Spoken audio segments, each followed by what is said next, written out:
एक वक्त था जब कम्युनिस्ट पार्टी ऑफ इंडिया यानी सीपीएम का पश्चिम बंगाल पर ऐसा कब्जा था कि उसे हटाना नामुमकिन माना जाता था। पत्थर की लकीर थी पश्चिम बंगाल में। लेकिन 34 साल से ज्यादा वक्त तक सत्ता में रहने के बाद जनता का भरोसा कैसे टूट गया? कैसे ममता बनर्जी ने इस किले को ढहा दिया और कैसे आज वहां भारतीय जनता पार्टी मुख्य विपक्षी पार्टी बन गई? सीपीएम का जो गोल्डन वक्त था उस पर बात कर लें। सीपीएम ने 1977 से 2011 तक बंगाल की सियासत पर राज किया। बंगाल में सीपीएम की जो ताकत थी वो क्या थी?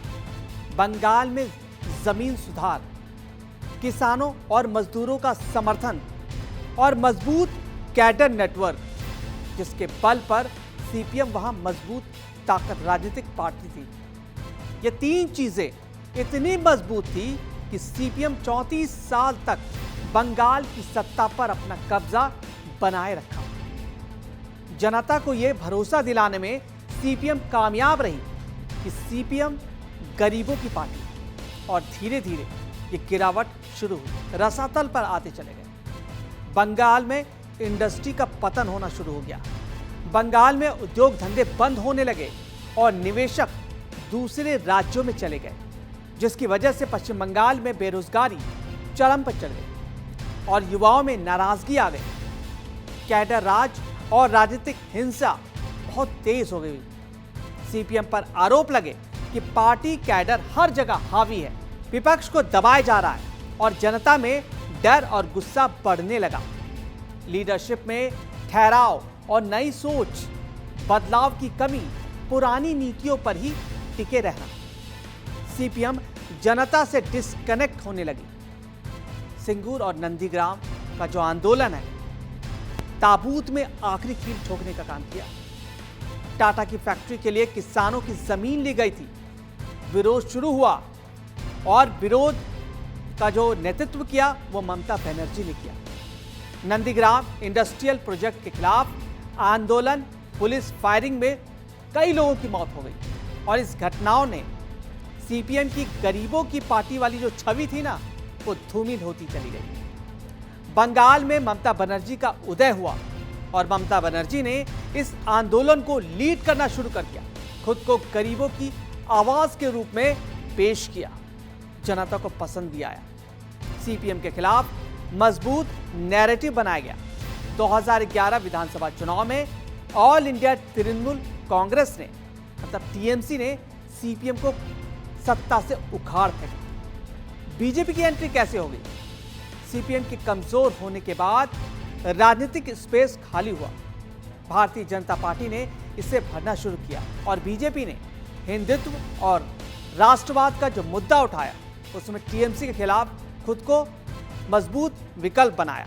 2019 और 2021 में बीजेपी तेजी से उभरी और सीपीएम को वापसी का मौका नहीं मिल पाया। पुराना कैडर कमजोर होता चला गया, युवा वोटर कनेक्ट नहीं हो पाया और राजनीति अब टीएमसी वर्सेस बीजेपी बन गई। सीपीएम तीसरी ताकत बनकर रह गई। ममता बनर्जी ने उस गुस्से को वोट में बदल दिया और आज भारतीय जनता पार्टी नई चुनौती बन चुकी है। एक वक्त था जब पश्चिम बंगाल की राजनीति में सिर्फ एक ही नाम चलता था, एक ही सिक्का चलता था, communist party of India Marxist यानी सीपीएम। लगातार 3 दशक से ज्यादा का वक्त बीत गया। ना कोई मजबूत विपक्ष, न सत्ता, न बदलाव का डर। लेकिन सवाल यह है कि सीपीएम इतनी मजबूत कैसे बन गई और फिर इतनी तेजी से खत्म कैसे हो गई? सीपीएम का जो उदय हुआ 1977 में, सीपीएम ने बंगाल की सत्ता संभाली और फिर पीछे मुड़कर नहीं देखा। उनकी ताकत 3 बड़े कारण, एक है लैंड रिफॉर्म्स, जमीन सुधार, किसानों और मजदूरों का भरोसा, मजबूत कैडर सिस्टम। सीपीएम ने खुद को गरीबों की पार्टी के रूप में स्थापित किया मजबूती से और यही उसकी सबसे जो मजबूत ताकत रही। 34 साल की सत्ता। सीपीएम ने 1977 से 2011 तक लगातार राज किया और यह भारत का सबसे लंबा लोकतांत्रिक शासन था। गांव-गांव तक पार्टी का नेटवर्क था। चुनाव जीतना उनके लिए लगभग तय माना जाता था। और जब गिरावट की शुरुआत हुई वो धीरे धीरे जनता का भरोसा टूटने लगा। इस वजह से हुई। इंडस्ट्री जो पूरी तरह से संकट में आ गए पश्चिम बंगाल में, फैक्ट्रियां बंद होने लग गई, नौकरियां कम हो गई और युवा नाराज होते चले गए। कैडर राज का आरोप लगा, हर जगह पार्टी का दखल होने लगा, विरोधियों को दबाने का आरोप लगने का और लोकतंत्र कमजोर महसूस होने लगा। बदलाव की कमी, नई सोच नहीं आना और पुरानी राजनीति करना, पार्टी जनता से दूर होती चली गई। यही सीपीएम की गरीबों की जो पार्टी वाली छवि थी वो खत्म हो गई। अपनी गलत नीतियों के कारण आज अस्तित्व खोने की स्थिति में आ गए।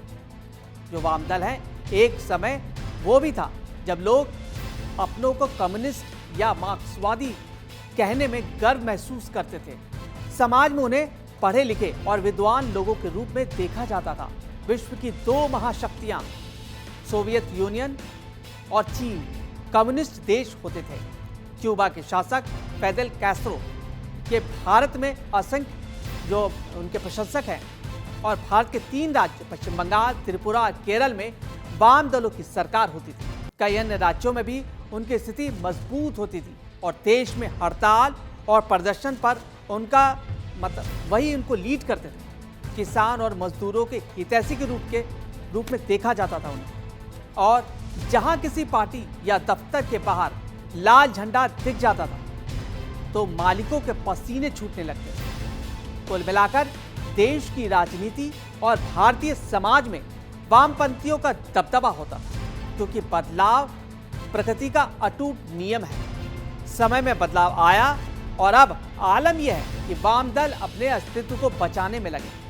34 साल तक पश्चिम बंगाल में सत्ता में रहने के बाद 2011 में सिंगूर जमीन अधिग्रहण पर एक आंदोलन शुरू हो गया और वाम मोर्चा चुनाव हार गया। ममता बनर्जी का उदय हुआ। ममता बनर्जी ने इन आंदोलन को लीड करने के साथ अपनी राजनीतिक पृष्ठभूमि को मजबूत किया, खुद को आम जनता की आवाज बताया, सीपीएम के खिलाफ माहौल बना दिया और 2011 में ऑल इंडिया तृणमूल कांग्रेस ने सीपीएम को सत्ता से उखाड़ दिया और बाहर कर दिया पश्चिम बंगाल से।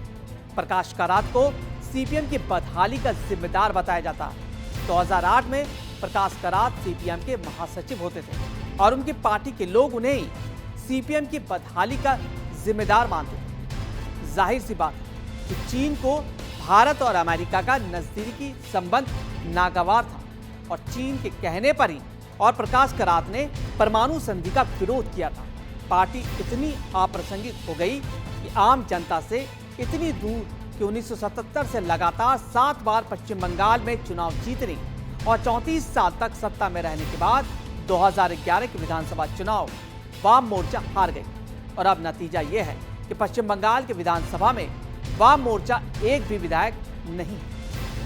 आज बंगाल में सीधी लड़ाई है टीएमसी और भारतीय जनता पार्टी। सीपीएम अब तीसरे नंबर पर चली गई। एक समय अजय पार्टी आज संघर्ष कर रही है। सीपीएम की कहानी बताती है कि अगर जनता से जुड़ाव खत्म हो जाए तो सबसे मजबूत सत्ता भी गिर सकती है। गलतियों के कारण इतिहास में बड़े बड़े साम्राज्य का पतन हो गया था और यहाँ भारत में वामपंथी विचारधारा से जुड़े दलों ने एक के बाद एक इतनी गलतियां की जिसे गिनना भी मुश्किल है। पर कुछ ऐसी गलतियां हैं जिसका जिक्र जरूरी है, ये समझने के लिए कैसे और क्यों भारत की राजनीति का एक मजबूत स्तंभ ध्वस्त हो गया। तो ये सवाल है कि अगर केरल भी सीपीएम के हाथ से निकल गया तो क्या भारत से सीपीएम पूरी तरह से खत्म हो जाएगी?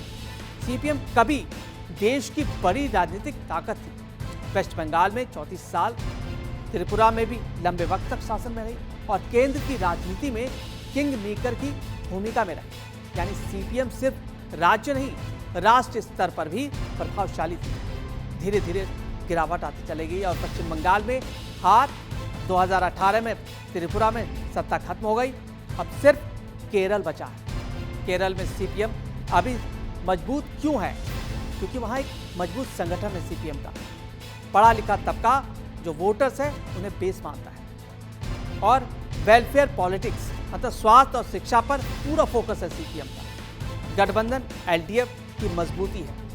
यहां सीपीएम का मॉडल अभी भी काम कर रहा है। अगर केरल भी हार गए तो अगर केरल से सीपीएम हारती है तो सत्ता पूरी तरह से खत्म हो जाएगी। देश में एक भी राज्य में सरकार नहीं रहेगी और संगठन कमजोर होगा।